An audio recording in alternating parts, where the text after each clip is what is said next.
महापर्व छठ को लेकर चारों तरफ हर्षोल्लास का माहौल है। कई जगहों पर तो इस महापर्व को लेकर कई तरह के कार्यक्रमों का भी आयोजन किया गया है।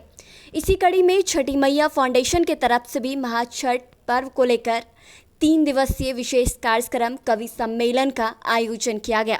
इस कार्यक्रम में मुख्य अतिथि के तौर पर शंभू शेखर और कमल आग्नेय के साथ साथ चेतन चर्चित रहे। वहीं इस कार्यक्रम के दौरान बतौर विशिष्ट अतिथि अभिनेत्री शिखा मिश्रा, आचार्य शैलेश तिवारी, राम मनोहर और दिनेश प्रताप सिंह मौजूद रहे। बता दें कि छठी मैया फाउंडेशन के फाउंडर प्रेसिडेंट संदीप दुबे हैं और national general secretary Ranjit Singh हैं। आप सभी मेरे साथ जोरदार एक बार नारा लगाइएगा। बोलिए भारत माता की, भारत माता की, छठी मैया की, छठी मैया की। आज के इस कार्यक्रम के संयोजक और हमारी छठी मैया फाउंडेशन के प्रेसिडेंट संदीप दुबे जी, जिन्होंने पेशे से आप वकील हैं लेकिन सामाजिक काम लगातार करते रहते हैं और हम भी इनके साथ मिलकर के कुछ ना कुछ कोशिश करते हैं कि समाज के लिए हमने अगर इस समाज में जन्म लिया है तो कुछ उसको वापस कर पाए। और लगातार ये इनका प्रयास रहता है कि इस तरह के कार्यक्रम हम करते रहें। और इनका प्यार और स्नेह ही है कि दिल्ली से इतनी दूर मेरा भी एक कार्यक्रम कापासेड़ा में है, गुड़गांव के बॉर्डर पर है, और यहाँ से आना जाना, लेकिन परम स्नेह हो और प्यार हो तो फिर दूरियां बिल्कुल समाप्त हो जाती हैं, आपको वहां पहुंचना ही पड़ता है। और इसलिए मैं यहाँ इस कार्यक्रम में आज आया हूँ। इस कार्यक्रम में उपस्थित हमारे संजय निर्मल जी, जो पार्टी के अनुसूचित मोर्चा के राष्ट्रीय महामंत्री हैं, विनोद कुमार बिन्नी जी, जिन्होंने मेरे साथ काम किया है, आप विधायक भी रहे हैं पहले, मैं पार्टी का अध्यक्ष था तब मेरे साथ काम करते थे, आपका भी हार्दिक अभिनंदन और स्वागत है। यहाँ पर शंभू शेखर जी, तमाम हमारे कवि, हस्ताक्षर सशक्त, जिसको कहना चाहिए साहित्यिक हस्ताक्षर, यहाँ पर आए हुए हैं। अभी माँ सरस्वती की वंदना भी आपने इतने शानदार तरीके से सुनी। मैं आप सभी का इस छठ के अवसर पर बहुत हार्दिक अभिनंदन और स्वागत भी करना चाहता हूँ। साथ में मुझे अच्छा लगा कि आपने इस छठ उत्सव को, इस छठ के महोत्सव को, भगवान सूर्य की उपासना के उत्सव को एक नया रूप देने का प्रयास किया है। पूरे विश्व के अंदर ग्लोबल वार्मिंग से हम सब लोग जूझ रहे हैं, तरह तरह की बातें हमको सुनने को मिलती हैं, ग्लेशियर पिघल रहे हैं और हमको अपने पर्यावरण को सुरक्षित रखना है। और हम सब जानते हैं, बचपन से हम भी देखते थे कि घर में अगर कुछ भी हो कि आप जलवायु परिवर्तन में एक बड़ी भूमिका निभाई, जो आपने मकसद अपने साथ लिया है, उसके लिए आपको हृदय से आभार व्यक्त करता हूं। दूसरा, भारत धार्मिक आस्था का देश है। हम जो के लिए बहुत कार्य कर रहे थे, हमारे बस में जो आया हम वो कर सके। तो लगता था कि प्रलय, क्योंकि हमने अपने जीवन काल में, मेरा 58 साल का वर्ष हो गया, कभी आपको ध्यान आया, सब लोग बड़े बुरे कहते थे कि बुरा समय आएगा, प्रलय आएगी, लेकिन ये प्रलय जैसा वास्तव में इस कलयुग के समय में जो प्रलय है वो ये कोरोना काल में हमने देखी है। लेकिन हमारे भगवान राम का आशीर्वाद, छठी मैया का आशीर्वाद, हनुमान जी का आशीर्वाद, दुर्गा जी का आशीर्वाद, हमारी धार्मिक परंपराओं का आशीर्वाद, हमारी देश की संस्कृति का आशीर्वाद ही था कि आज हम पुनः इन सबके आशीर्वाद से इस तरीके से कोरोना की महामारी को समाप्त करने की ओर अग्रसर है। और शायद भारत पूरे विश्व में एक ऐसा देश है जिस 100 करोड़ से ऊपर वैक्सीन आज से 15 दिन हो चुकी थी, अब तो लगता 125 करोड़ के आसपास वैक्सीन लग चुकी है। जो पूरे विश्व में हमको कोई मानता नहीं था कि ये सांप सपेरे वाले लोग कहां, इनके यहां ये वैक्सीन डेवलप होगी, लेकिन आज हम सबको गर्व करना चाहिए, देश के प्रधानमंत्री पर गर्व करना चाहिए कि हम विश्व को सबसे ज्यादा वैक्सीन प्रोवाइड करने वाले देश आज बने हैं। अपने देश को ही हमने सुरक्षित नहीं किया, बल्कि पूरे विश्व को हमने सुरक्षित किया है। ये हम सबके लिए गर्व का विषय है और ये हम सबके लिए गर्व है कि देश के प्रधानमंत्री मोदी जी हैं। और हमको लगता है, एक विश्वास है, हमको ये लगता है, मैं इस कारण से नहीं कह रहा हूं कि मैं भारतीय जनता पार्टी का हूं, लेकिन वर्षों बाद देश में एक ऐसा प्रधानमंत्री आया है जिस पर आप ए से लेकर जेड तक पूरी तरह से विश्वास कर सकते हैं। आप ये विश्वास कर सकते हैं कि उनके रहते हुए देश में किसी भी प्रकार का सामना, चाहे वो आंतरिक हो, चाहे वो बाह्य हो और चाहे वो किसी भी तरह का हो, उसका सामना मोदी जी के रहते हमको कोई दिक्कत नहीं होगी। मैं आप सभी को इस छठ के अवसर पर और खास करके अपनी माताओं बहनों को मैं बताना चाहता हूं कि हमारी धर्म की रक्षा अगर कोई कर रहा है, उसमें सबसे बड़ा योगदान है तो हमारी देश की माताओं और बहनों का ही है। ये छठ का उत्सव 36 घंटे किस तरीके से वो एक बिना जल लिए हुए, बिना कुछ खाए और केवल इस देश को सुरक्षित रहे, परिवार सुरक्षित रहे, समाज सुरक्षित रहे, इसके लिए वो व्रत रखती हैं और लगातार वही व्रत रखती हैं। वो अपने बच्चों के लिए भी व्रत रखती हैं, अपने पति के लिए भी व्रत रखती हैं, अपने पर्यावरण के लिए भी व्रत रखती हैं, अपनी धार्मिक आस्था के लिए भी व्रत रखती हैं, अपने समाज के लिए भी व्रत रखती हैं और तो और जो पर्यावरण के जो हमारे जीव जंतु हैं उनके लिए भी व्रत रखती हैं। तो एक बार महिलाओं के लिए जोरदार ताली आपको बजानी चाहिए। आज हम सब लोग इस धार्मिक आस्था को जो बना पा रहे हैं, उसका सबसे बड़ा कारण महिलाएं हैं और इसलिए मुझे लगता है कि मातृशक्ति का सम्मान हम सबको हर स्थिति में करना चाहिए और बहुत दिल से करना चाहिए। जितना सम्मान उनका करेंगे उतना ही हम आगे बढ़ेंगे, उतना ही हम सुरक्षित रहेंगे, उतना ही हम आनंदित भी रहेंगे। मैं बहुत अधिक न बोलते हुए बस आपको यही कहना चाहता हूं कि इस छठ के अवसर पर आपने मुझे यहां बुलाया, आपसे मिलने का मौका दिया, अपनी बात कहने का मौका दिया और इस छठ के अवसर पर सम्मिलित होने का मौका दिया। मैं आपको हृदय से बहुत व्यक्त करना चाहता हूं और एक बात जरूर ये लास्ट में कह करके अपनी बात समाप्त करूंगा। इन्होंने भी कहा था कि दिए से दिया जलाना चाहिए।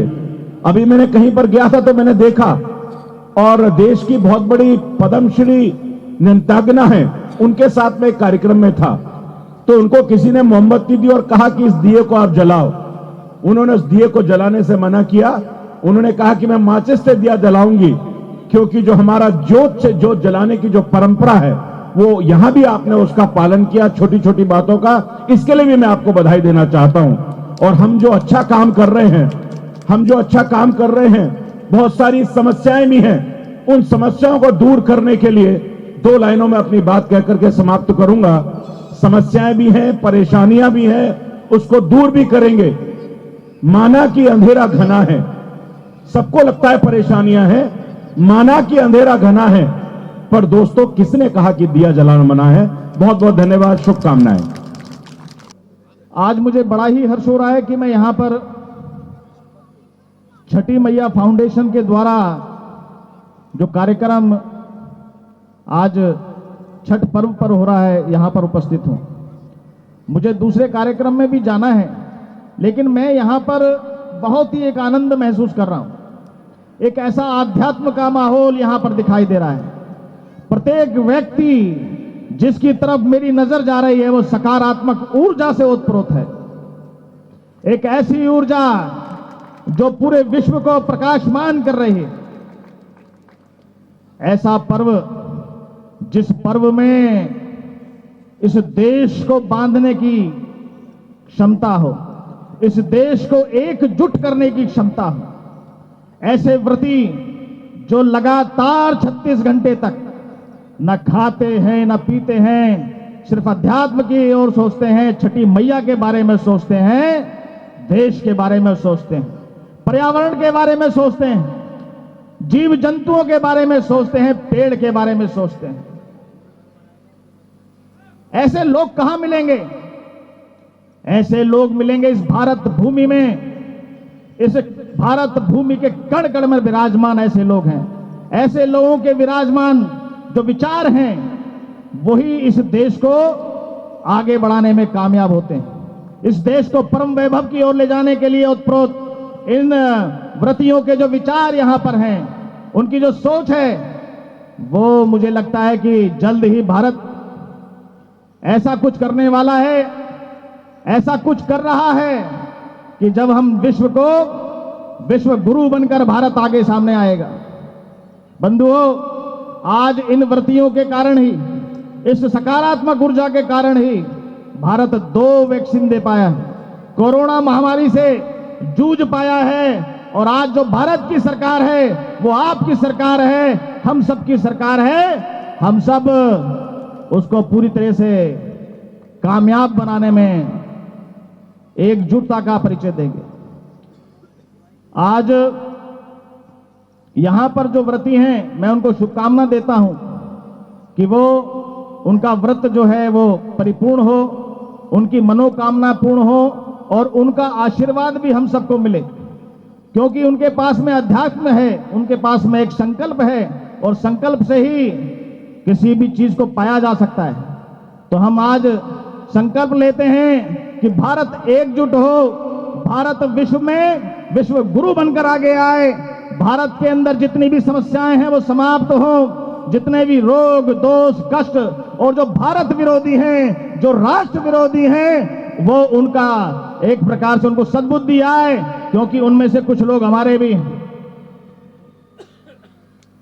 जितने भी हमारे देश के दुश्मन हैं, जो पड़ोसी देश हैं, उनका एक प्रकार से पराभूत हो, वो पराजय हो उनकी, और भारत की सेनाएं उनका मुकाबला करने के लिए तैयार हैं। मैं व्रतियों को एक बार फिर हाथ जोड़कर प्रणाम करता हूं और अपने वाणी को विराम देता हूं। धन्यवाद। यह त्योहार प्रतिवर्ष हिंदू कैलेंडर के अनुसार कार्तिक माह के शुक्ल पक्ष की छठी को मनाया जाता है। छठ पूजा, जिसे डाली छठ के नाम से भी जाना चाहता है, बिहार, झारखंड, ओडिशा, उत्तर प्रदेश और पूर्वी भारत में ये त्योहार जोर शोर से मनाया जाता है। लेकिन आज छठ पूजा सिर्फ भारत में ही नहीं बल्कि विदेश में भी मनाया जाता है, जो कि हमारे लिए गर्व की बात है। छठ वर्ष में 2 बार मनाया जाता है। पहली बार चैती छठ, दूसरी बार कार्तिक छठ। चैती छठ पूजा चित्र शुक्ल पक्ष की मनाया जाता है और वही कार्तिक की छठ पूजा माह के शुक्ल पक्ष की छठ को मनाया जाता है। ग्रंथों में उनके बारे बहुत सी पौराणिक कथाएं मिलती है। उनमें सबसे प्रचलित कथा रामायण से जुड़ी है। ये ऐसा कहा जाता है कि लंका विजय के बाद राम और सीता 14 साल के वनवास के बाद अयोध्या लौटे तो उन्होंने पश्चाताप के लिए एक यज्ञ किया और सूर्य उपासना भी की थी, जिसमें भगवान राम और माता सीता ने विधिवत उपवास भी किए और सूर्य देव की आराधना भी की और तब से छठ पूजा की शुरुआत हुई है। जब अपना महाभारत में भी एक दूसरी कहानी है, जब पांडव अपना राजपाट सब कुछ हार चुके थे और उन्हें वनवास हुआ, तब द्रौपदी ने कार्तिकी माह की शुक्ल पक्ष के छठ से लेकर 4 दिन तक सूर्य उपासना की और उपवास किए। उसके बाद उन्हें अपना वापस मिला और तब से लेकर आज तक छठ पूजा चली आ रही है। छठ पूजा पर्व पर उगते सूर्य की पूजा की जाती है।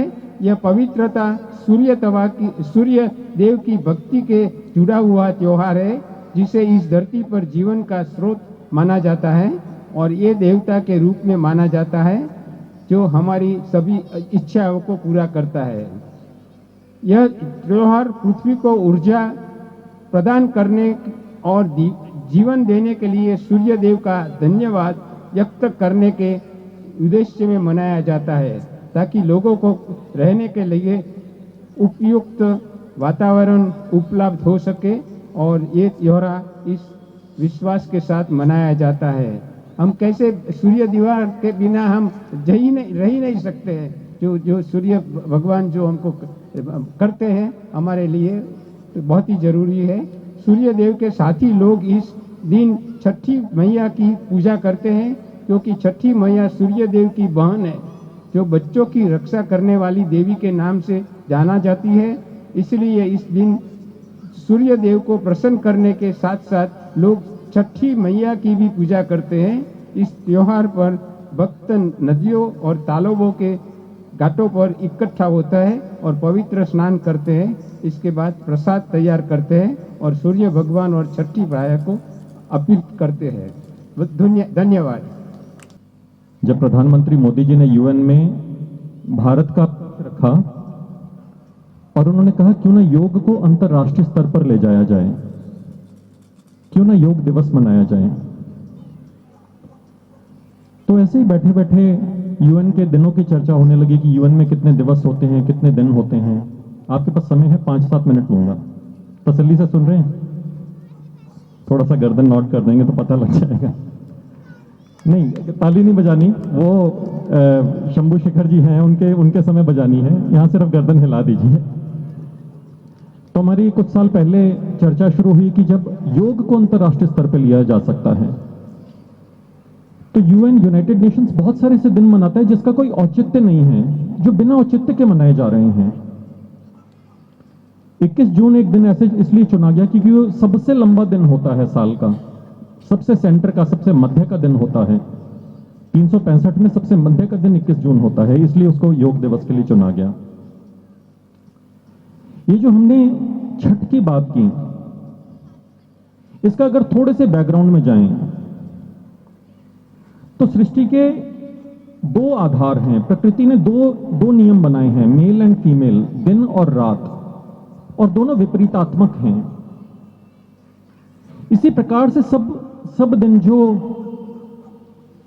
जितने हम मौसम देखते हैं, ये सब जो कस्प है, कस्प ऑफ सीजन्स हैं, ये कब शुरू होता है? इस साल में 2 बार कस्प ऑफ सीजन्स आता है, जब सर्दियां से गर्मियां आती हैं और गर्मियों से सर्दियां आती हैं। और कस्प ऑफ सीजन्स पूरी दुनिया में होता है, ऐसा नहीं सिर्फ भारतीय संस्कृति में होता है, पूरी दुनिया में होता है।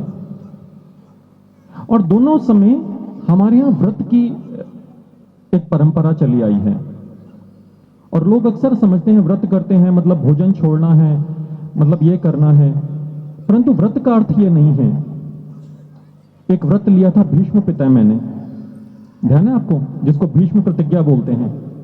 व्रत का अर्थ समझते हैं ना? उन्होंने एक भीष्म प्रतिज्ञा ली थी।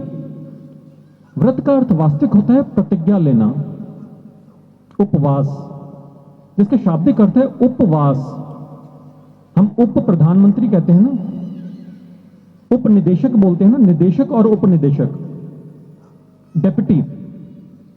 इसी प्रकार से उपवास, उप का मतलब होता है निकट, निकटवास करना।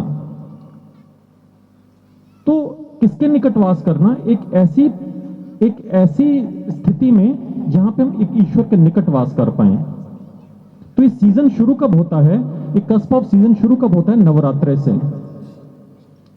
और इसमें दो प्रकार के लोग होते हैं, एक ईश्वर के नजदीक वास करते हैं, दूसरे संकल्प लेते हैं, जो क्षत्रिय धर्म निभाते हैं वो संकल्प लेते हैं विजय पताका फहराने का। और जो क्षत्रिय थे, हम उन 9 दिनों में व्रत करते थे, संकल्प धारण करते थे विजय का। और जो क्षत्रिय धर्म निभाते थे वो मां चामुंडा की कथा सुनते थे, वो महापुरुषों की कथाएं सुनते थे, कैसे उन्होंने राक्षसों का वध किया, कैसे असुरों को खत्म किया। और वो सारी कथा सुन के वे 9 दिन तक अपना जोश बढ़ाते थे, अपने अंदर यज्ञ करते थे, ऊर्जा भरते थे, उत्साह भरते थे। एक तरह से कहा जाए तो युद्ध अभ्यास होता था एक प्रकार का इन 9 दिनों में। और फिर 10वें दिन क्या करते थे? अपने शस्त्रों की पूजा करते थे, शस्त्रों को अपने रक्त से तिलक करते थे। आपने आज भी देखा होगा बहुत जगह शस्त्रों की पूजा की जाती है। और उसके बाद क्या होता है? उसके बाद कुछ दिन तक वो युद्ध अभ्यास करते हैं और दीपावली पे पुनः शस्त्रों की पूजा करते हैं और फिर शस्त्रों का प्रदर्शन करते हैं, अपनी सैन्य शक्ति का प्रदर्शन करते हैं। जैसे आपने देखा होगा हाल ही में चीन ने अपनी सैन्य शक्ति का प्रदर्शन किया। भारत अपनी शक्ति का प्रदर्शन हर साल 26 जनवरी को करता है। परंतु यदि भारत को जिस दिन आध्यात्मिक देश बनाया जाएगा, आध्यात्मिक राष्ट्र बनाया जाएगा, जब भारत अध्यात्म की स्पिरिचुअल कैपिटल होगी दुनिया की, उस दिन ये शक्ति प्रदर्शन किस दिन होगा? दीपावली वाले दिन, 20 दिन के बाद। और उसमें क्या किया जाता है? आज बहुत सारे लोग कहते हैं ना, आप में से कई लोगों के अंदर प्रश्न होगा कि पॉल्यूशन होता है, ये होता है, और बहुत सारे लोग कहते हैं पटाखे बजाएंगे, और एक ग्रुप ऑफ लोग हैं जो कहते हैं नहीं बजाने चाहिए, पॉल्यूशन हो रहा है। यहां तक कि कई लोग तो आज विदेशों में बैठे भी कह रहे हैं, अरे मेरे बच्चे इंडिया में हैं, उनका दम घुट रहा है, ये हो रहा है, वो हो रहा है, वो बैठे खुद विदेशों में।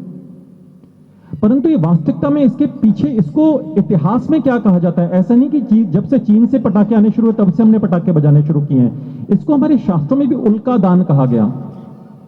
जिस दिन हमारे योद्धा अपनी सैन्य शक्ति का प्रदर्शन करते थे, अपने बल का प्रदर्शन करते थे, हर राज्य अपने पे जाकर, हमारे छोटे छोटे राज्य होते थे हमारे देश में, अपने बॉर्डर्स पे जाके तीरों के आगे आग जला के, एक शस्त्र होता था उसमें, उसको हवा की ओर लहराते थे। जैसे आज हवाइयां जलाते हैं, रॉकेट चलाते हैं, उस समय उनको आग की, आसमान की ओर छोड़ते थे। और इस प्रकार से अपनी शक्ति का प्रदर्शन, अपने शस्त्र शक्ति का, अपने सैन्य शक्ति का प्रदर्शन किया जाता था, अपना बल का प्रदर्शन किया जाता था, शक्ति प्रदर्शन था। और उससे अगले दिन क्या होता था? ठीक उसका विपरीत। आज आपने अग्नि जलाई, आज आपने आग जलाई, आज आपने अपनी सैन्य शक्ति का उसका प्रदर्शन किया। अगले दिन क्या है? उसका इतिहास कृष्ण के काल से जुड़ा है, जिसको कहते हैं गोवर्धन पूजा। अब इसका इतिहास बिल्कुल विपरीत है, परंतु दोनों पैरेलल चल रहे हैं, दोनों साथ साथ चलते हैं। इसमें क्या होता है? जब भगवान कृष्ण थे, आज लोग कहते हैं अरे आज हम we live in a developed society, हम विकासशील देश हैं, हम विकासवान देश हैं, हम विकास कर रहे हैं, पॉल्यूशन तो होगा, ये सब होगा, इंडस्ट्रियलाइजेशन आज आई है। नहीं, आज नहीं आई। ये है कि किसी चीज के हमारे पास जब एविडेंस नहीं होते, हम उन चीजों को भूल जाते हैं। जब भगवान कृष्ण के समय इतनी ज्यादा इंडस्ट्रियलाइजेशन आई थी, जो महाभारत का युद्ध हुआ था, जो द्वारका नगरी डूबी थी, वो किस कारण से डूबी थी? कि उस समय भी ग्लेशियर पिघले थे, सी लेवल ऊपर आ गया था, पूरी द्वारका नगरी डूब गई थी उन न्यूक्लियर वेपन्स के कारण से। ये महाभारत के युद्ध के बाद हुआ था। पर उससे पहले क्या हुआ था? उससे पहले हुआ था कि भगवान कृष्ण जब छोटे थे तो बहुत सारे लोग वृक्ष काटे जा रहे थे, बहुत ज्यादा जंगल काटे जा रहे थे। आज हम आ रहे थे तो बात हो रही कि नोएडा ने 4 टॉयलेट्स रोड्स पे बना दिए, इतने हजारों जंगल काट के CSR में थोड़ा सा दिखा दिया कि हमने कॉम्प्लीमेंट्री किया।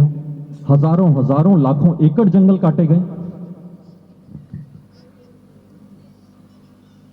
और इतने जंगल काटने के बाद वहां पे स्वाभाविक था सूखा पड़ना, पूरे देश भर में सूखा पड़ा। तो ब्रिज में क्या बात हुई? गुरु गर्ग के पास गए, गर्गाचार्य जी के पास गए, और गर्गाचार्य जी से कहा कि गुरुदेव क्या करें? तो गर्गाचार्य जी ने कहा एक काम करते हैं, हम इंद्र का यज्ञ करते हैं। आप ध्यान से सुनिएगा, बड़ी पते की बात है, आप पहचानने की कोशिश कर रहे हैं। प्रदीप राय जी हैं, हमारे बड़े अच्छे मित्र हैं, हमारे भाई हैं, वो हमारे बीच आ गए हैं अभी। सुप्रीम कोर्ट बार एसोसिएशन के वाइस प्रेसिडेंट हैं। इनका भी स्वागत कीजिए जोरदार तालियां बजाकर, जोरदार, थोड़ा सा जोर से। तो बात अपने आध्यात्मिक विषय पर आते हैं। तो कृष्ण ने कहा, नंद बाबा के पास गए, बाबा इतने यज्ञ कराने से क्या होगा? पेड़ तो हमने खुद काटे हैं, तो क्यों ना वृक्ष लगाए जाएं? तो उन्होंने उसे गोवर्धन क्षेत्र में, गोवर्धन का अर्थ होता है गौ का वर्धन करना। गौ अर्थात 2 अर्थ होते हैं इसके, एक होता है इंद्रियां और दूसरा होता है गाय, गाय का वर्धन करना।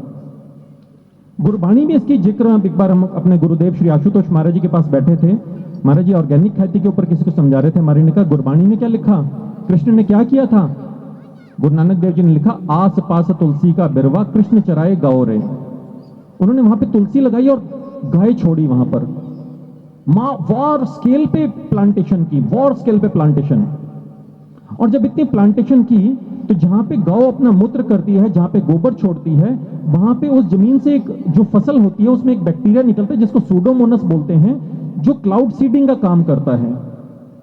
वो 400 से 500 मीटर की हाइट पे जाता है, वहां पे लो प्रेशर क्रिएट करता है, और जो बादल हाई प्रेशर एरिया में होते हैं लगभग 300 किलोमीटर तक दूर तक, वो लो प्रेशर एरिया में आते हैं और वहां के बरसते हैं। और गोवर्धन पूजा वाले दिन जब उन्होंने गोवर्धन क्षेत्र में इतनी मास लेवल पे वॉर फुटिंग पे प्लांटेशन की, तो उससे क्या हुआ, गोवर्धन उंगली पर उठाना पड़ा।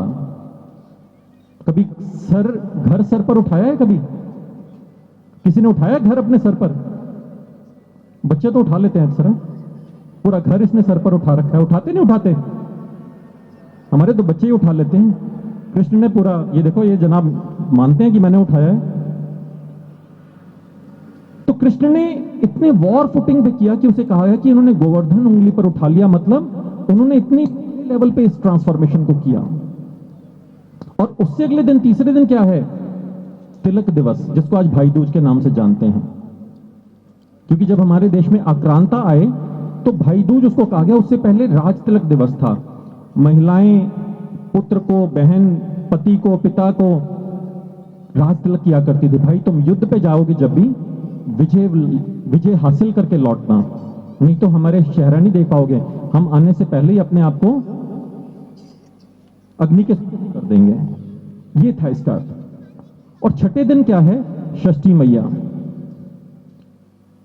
कि एक राजा पुत्र कामेष्टि यज्ञ करते हैं और फिर वहां पे एक देवी प्रकट होते हैं। उनसे पूछते हैं, देवी आप कौन हैं? वो कहते हैं, मैं भगवान विष्णु के षष्ठी अंग से प्रकट हुई हूं और मैं आपका पुत्र कामेष्टि यज्ञ पूरा करने आई हूं। पुत्र कामेष्टि यज्ञ का अर्थ क्या होता है? आज अक्सर सोचते हैं कि बेटा पैदा हो जाएगा या बेटी पैदा ना हो, ये हो वो हो। हमने अपनी अपनी तरह से, हमें समझाने वालों ने उसका अर्थ निकाल लिया। इसका अर्थ कुछ और है। पुत्र का अर्थ क्या होता है? पितृ और पुत्र। पुत्र का अर्थ होता है पु मतलब नरक, त्र मतलब तारने वाला। वो विधि, वो प्रोसेस जो हमारे जीवन का कल्याण कर सके, हमें मोक्ष प्राप्ति की ओर लेकर जा सके, वो है वास्तविकता में पुत्र कामेष्टि यज्ञ। ये हमारे शास्त्रों के आधार पर, संस्कृत के आधार पर, हमारे वेदों और शास्त्रों के आधार पर आपको सभी चीजें बता रहे हैं। विद साइंटिफिक एविडेंस आपको ये चीजें बता रहे हैं। तो वो जब करते हैं तो उसमें हम सूर्य की आराधना करते हैं। और भारत में एक ही एक ऐसा फेस्टिवल है, और पूरी दुनिया में एक फेस्टिवल है। दुनिया की किसी भी संस्कृति में चलते जाओ, उगते सूरज को हर कोई प्रणाम करता है। जब कोई चढ़ रहा होता है, जब कोई जीत रहा होता है इलेक्शन, जब कोई किसी पोजीशन पे जा रहा होता है, उसको हर कोई प्रणाम करता है।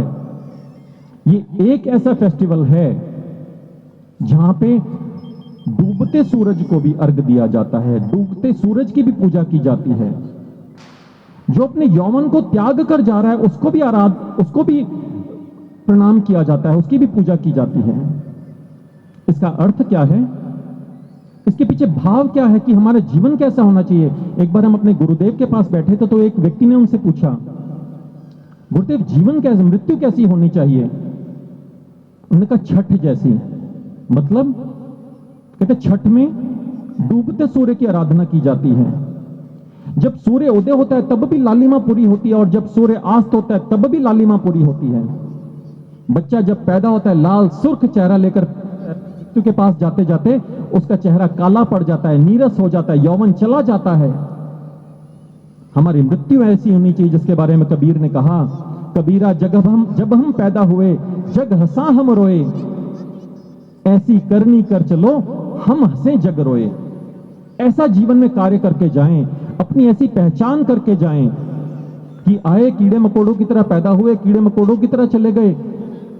खाना पीना सो जाना सब काम है पशु समाना रे, क्यों देह मनुज की धारी। आहार निद्रा भय मैथुनम चा सामान्य एतद पशुर भी नराणाम, धर्मो ही तेषाम अधिको विशेषो, धर्मेण हीना पशु भी समाना। अपने जीवन के लक्ष्य को, अपने जीवन के मकसद को, अपने जीवन के धर्म को, अग्नि अपने धर्म को जानती है, जलाना है उसका धर्म है। जल अपने धर्म को जानता है, शीतलता प्रदान करना उसका धर्म है। मनुष्य अपने धर्म को नहीं जानता, मानवता उसका धर्म है। धर्मो ही तेषाम अधिको विशेषो, धर्मेण हीना पशु भी समाना। और इस धर्म से विहीन होकर हम पशुवत जीवन जीते हैं। इसलिए उसको अपने मूल तत्व को जानना, वो इस फेस्टिवल का मकसद है।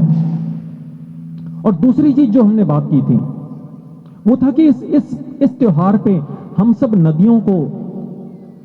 नदियों में जाके अर्घ देते हैं, हम वृक्षों की पूजा करते हैं, हम सूर्य की पूजा करते हैं, हम पहाड़ों की पूजा करते हैं, हमारी संस्कृति में हम वाटर बॉडीज की पूजा करते हैं। तो क्यों ना राष्ट्रीय, अगर अंतरराष्ट्रीय नहीं भी है, राष्ट्रीय पर्यावरण दिवस जो है 5 मई मनाते हैं, 5 जून 5 मई, क्या इतनी गर्मी होती है?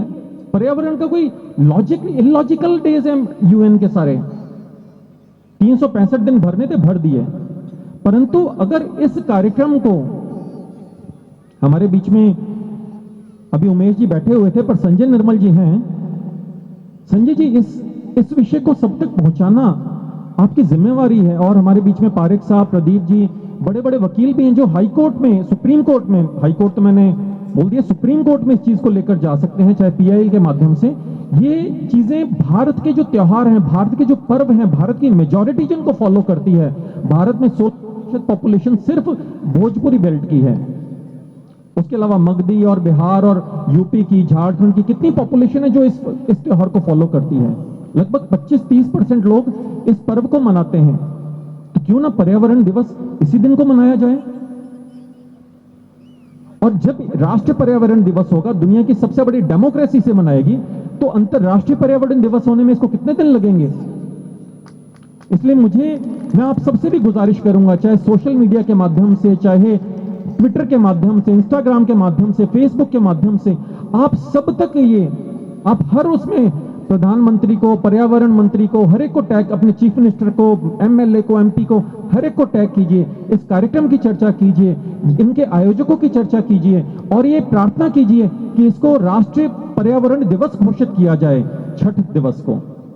और यही हमारी सबसे बड़ा हमारी सेवा होगी अपने देश के प्रति, अपनी संस्कृति के प्रति।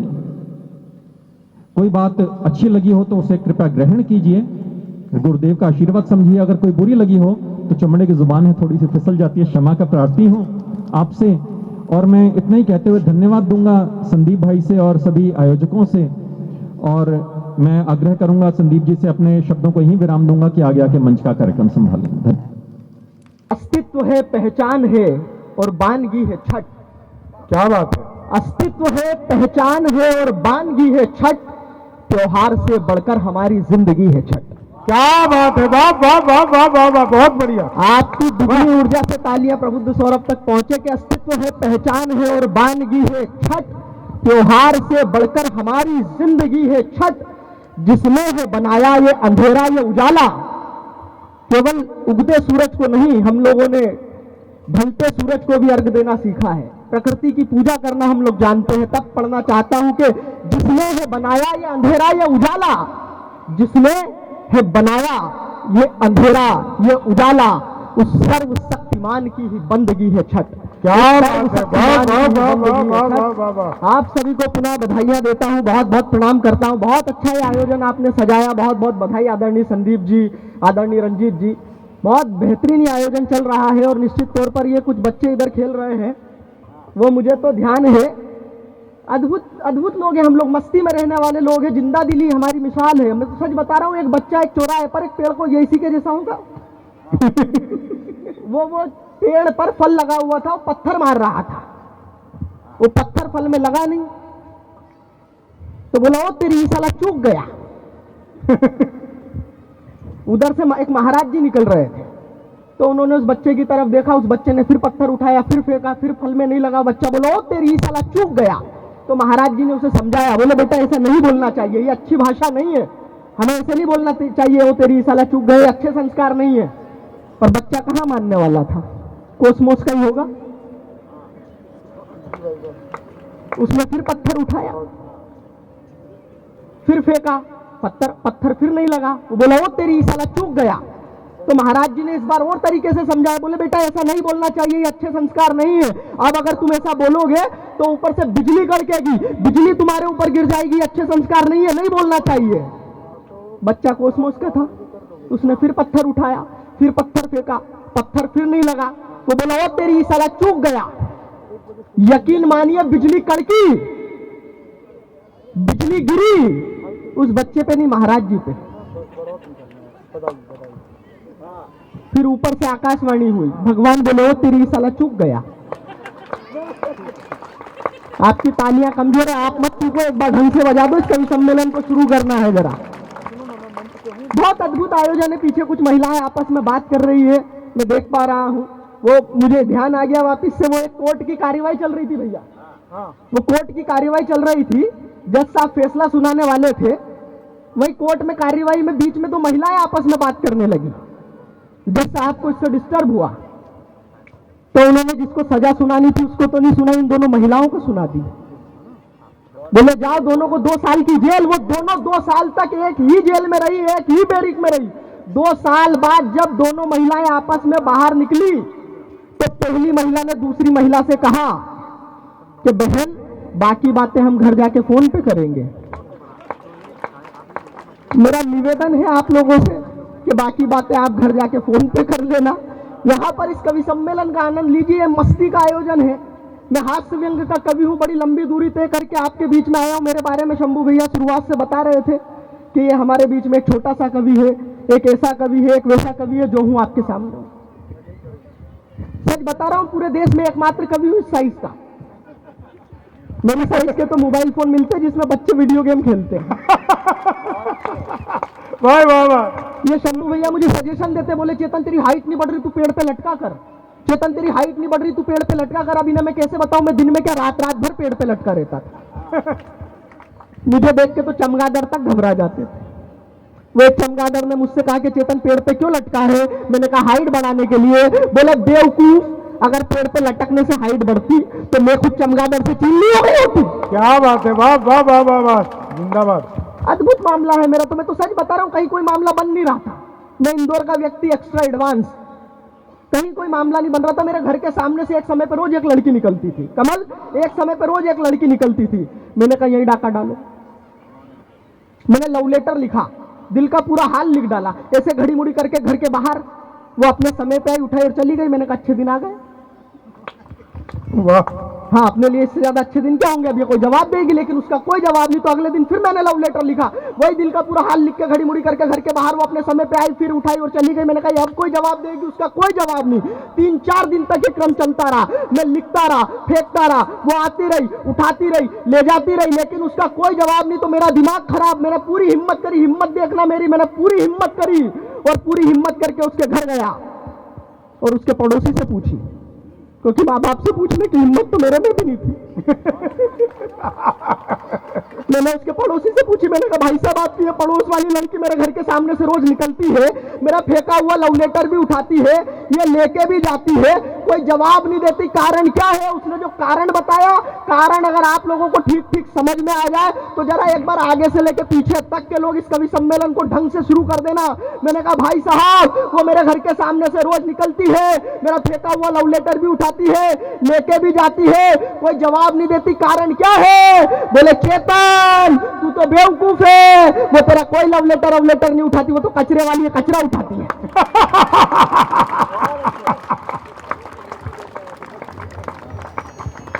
सच बता रहा हूं, अद्भुत मामला है। इसीलिए हम लोग 4 साल से नंबर 1 है इंदौर वाले सफाई अभियान में। अद्भुत मामला है, मैं सच बता रहा हूं। लेकिन इस बड़े मंच पर हूं आदरणीय मधुमोहिनी उपाध्याय जी की उपस्थिति, अंतर्राष्ट्रीय हास्य कवि शंभू शिखर जी की उपस्थिति है। मेरा ये मानना है, कोसमोस वालों, मेरा ये मानना है कि जिंदगी में लंबाई होना महत्वपूर्ण नहीं है, गहराई होना महत्वपूर्ण। बहुत अच्छे। यहाँ पर तमाम तरह की मैं वानगी मात्र आप लोगों के बीच में प्रस्तुत करने के लिए उपस्थित हूँ। समय की अपनी सीमाएं हैं, बहुत सारी चीजें हैं। ये शंभू भैया आप लोग देख रहे ही नहीं, अभी लॉकडाउन के टाइम पर आप लोगों ने मास्क आप लोगों ने लगाए हुए हैं, चेहरा नहीं दिखता है, अद्भुत मामला है। ये एक बार स्कूटी चलाकर हेलमेट लगाकर कहीं जा रहे थे, तो इनका हुलिया तो आपने देखा, ये बाल वाल बड़े हैं, पीछे 4 लड़के इनके पीछे हुलिया। 8 किलोमीटर तक उनका पीछा किया। वाह। 8 किलोमीटर बाद इन्होंने जब हेलमेट निकाला और उनके सामने जब ये दृश्य आया तो वो घसीट के 16 किलोमीटर पीछे हो गए।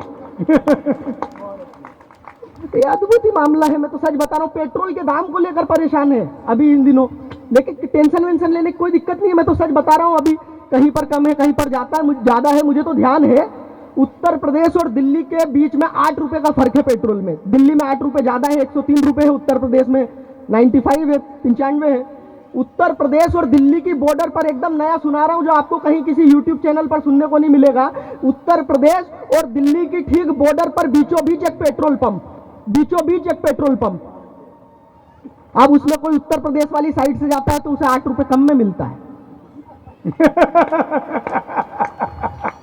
दिल्ली वाली साइड से जाता है तो 8 रुपए ज्यादा में मिलता है। वहां पर नाना पाटेकर साहब पहुंचे, उन्होंने जब पेट्रोल भरवाया और उन्होंने देखा तो वो बोले अच्छा है हाँ, ये उत्तर प्रदेश का पेट्रोल, ये दिल्ली का पेट्रोल। हाँ, अब बता कौन सा उत्तर प्रदेश का है, कौन सा दिल्ली का है?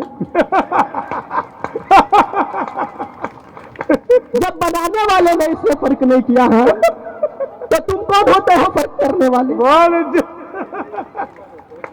तो सच बता रहा हूं आपको। अच्छा, इसके बाद में वो फिर उन्होंने देखा कि जहां पर भाजपा की सरकार है वहां पे कम है, दूसरी जहां पर सरकार है वहां पर अधिक है, तो वो राहुल गांधी जी के पास पहुंच गए ये समस्या लेकर।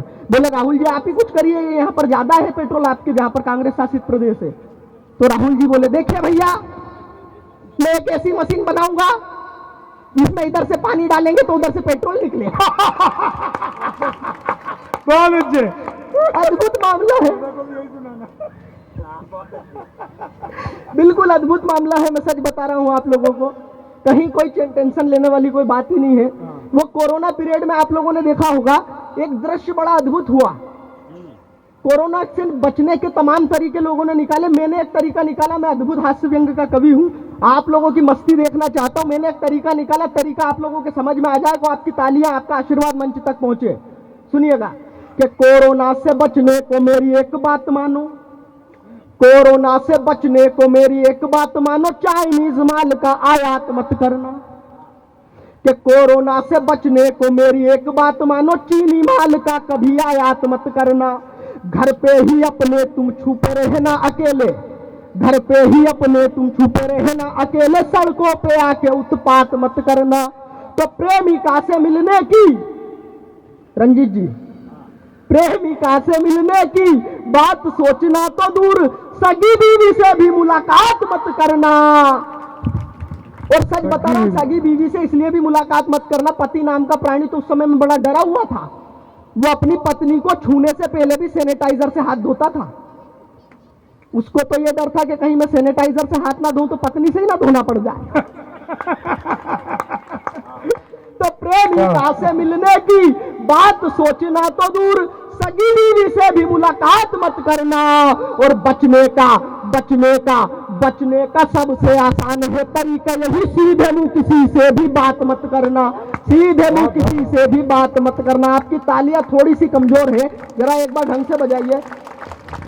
वाकई में बहुत अच्छा लगा मुझे तो यहाँ आकर। मुझसे आते ही अच्छा, यहाँ आते ही मुझसे पूछा रंजीत जी ने, संदीप जी ने मुझसे आते ही पूछा, इनसे किसी से नहीं पूछा, मेरी रेपुटेशन है। मुझसे आते ही पूछा कि चेतन ये बताओ तुम्हारे खाने पीने की क्या व्यवस्था करें। अच्छा, मैंने कहा भाई साहब खाना छोड़िए, आप तो पीने की करिए। तो उन्होंने मुझे ऊपर से नीचे तक देखा, बोले तो खुद तो पौवे जैसा है, तेरी क्या पीने की व्यवस्था करें। तो मैंने कवि होने के नाते 2 पंक्तियों में जवाब दिया। जवाब आप लोगों तक पहुंचेगा तो आपका ठहाका मंच तक पहुंचे। मैंने कहा, उन्होंने जब कहा कि तू खुद तो पौवे जैसा है, तेरी क्या पीने की व्यवस्था करे। मैंने कहा भाई साहब अपनी बातों को मैं ऐसे सजा लेता हूं तो पौवा मगर बोतल का मजा देता हूं। वाह, ये बढ़िया है, बहुत अच्छा। तो बोले अच्छा बताओ क्या मंगाए। मैंने जो मंगा लिया हो अगर आप लोगों तक बात पहुंच जाए तो इससे दुगनी तालियां मंच तक उठा का पहुंचे। बोले बता क्या मंगाए।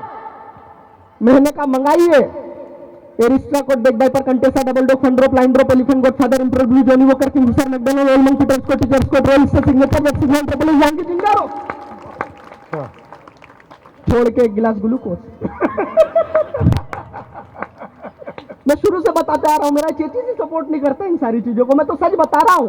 वो मुझे तो ध्यान है, एक चौराहे पर एक हट्टा नौजवान भीख मांग रहा था। तो आप में से जैसे कोई भी जिम्मेदार व्यक्ति उसे जाके समझा सकता है, ऐसे मैंने भी जाके समझाया। मैंने कहा हट्टे खट्टे हो, नौजवान हो, तुम्हें शर्म नहीं आती भीख मांगते हुए। तुम्हें तो भारतीय होने पर शर्म आनी चाहिए, भीख मांग रहे हो। तो बोला मैं भारतीय हुई नहीं। मैंने कहा फिर? बोले मैं तो पाकिस्तानी हूं। मैंने कहा पाकिस्तानी हो तो या भारत में क्यों भीख मांग रहा हूं, पाकिस्तान में जाके मांगो। बोले वहां किससे मांगू, वहां तो सब मांग रहे हैं। बहुत अच्छे। अगली बात पे आपके ठहाके दुगने हो जाएंगे, मैं दावा कर सकता हूं। बोले वहां किससे जाके मांगू, वहां तो सब मांग रहे हैं। मैंने कहा तुम्हारे प्रधानमंत्री वजीर आजम वो इमरान खान साहब तो बड़ी बड़ी बातें करते हैं, मैं ऐसा कर दूंगा, मैं वैसा कर दूंगा, मैं ऐसा कर दूंगा, वैसा कर दूंगा, उनसे जाके मांगो। वो बोला मैं प्रधानमंत्री इमरान खान ही हूं।